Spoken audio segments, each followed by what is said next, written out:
Hello guys, आज हम CDP का चैप्टर 1 डिस्कस कर रहे हैं जिसका टाइटल है इंटेलिजेंस। इंटेलिजेंस मीन्स बुद्धि।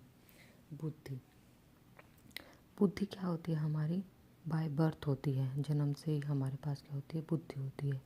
बुद्धि शब्द है जो उसका सबसे पहले प्रयोग किया गया था, वो किया गया था फ्रांसीसी गाल्टन के द्वारा।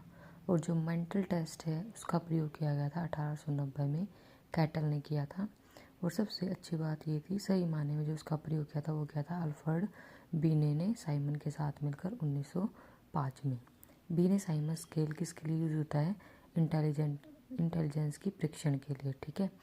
और जो बीने की है जो डेफिनेशन है वो सबसे इम्पोर्टेंट होती है, वो हर बार एग्जाम में पूछी जाती है। जैसे कि बीने ने क्या दिया था? बुद्धि के अंदर 4 चीज़ें बताई थी: ज्ञान, आविष्कार, निर्देश, आलोचना। ज्ञान, नॉलेज, इन्वेंशन, इंस्ट्रक्शन और क्रिटिसिज्म। फिर टर्मन ने भी अपनी बुद्धि के बताए थे प्रकार। उसने क्या बताई थी? एब्स्ट्रैक्ट थिंकिंग बताई थी, जिसको सिर्फ हम क्या कर सकते हैं?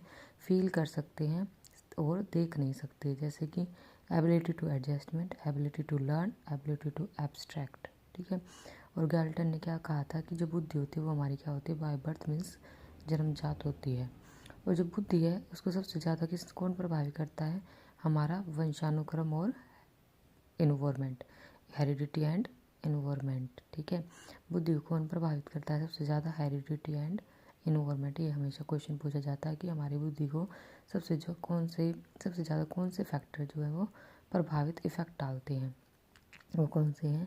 हेरिडिटी एंड इन्वायरमेंट, ठीक है। और जो बुद्धि है, बुद्धि के अंदर कौन कौन सा चिंतन होता है? हमारी अभिसारी चिंतन होता है। कौन सा चिंतन होता है? अभिसारी चिंतन या फिर कन्वर्जेंट थिंकिंग, ठीक है। और जो कन्वर्जेंट अभिसारी चिंतन है वो किस पर होता है? फैक्ट्स पर डिपेंड होता है, ठीक है। किस पर डिपेंड होता है? अभिसारी चिंतन फैक्ट्स पर डिपेंड होता है, ठीक है। जो है बुद्धि का विकास कैसे होता है?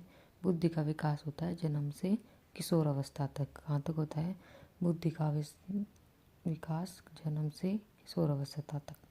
जो गोल्टन है उनने भी अपनी एक डेफिनेशन दी थी, किन्हीं भी चीज़ों का डिस्क्रिमिनेशन और सिलेक्शन क्या कहलाता है? बुद्धि कहलाता है। इंटेलिजेंस की क्या दी डेफिनेशन दी? किसने? गाल्टन ने। क्या बोला कि जो बुद्धि का किन्हीं भी चीज़ों का जो डिस्क्रिमिनेशन होता है और सिलेक्शन होता है वो क्या कहलाता है? बुद्धि कहलाता है, ठीक है जी। और अब आगे हम पढ़ेंगे कि जो टाइप्स होते हैं इंटेलिजेंस के वो किस किस ने दिए हैं। एक तो गैरिक ने दिए हैं, एक थ्रोनडाइक ने दिए हैं, ठीक है। गैरिक ने दिए हैं और एक थ्रोनडाइक ने, दोनों ने क्या दिए हैं?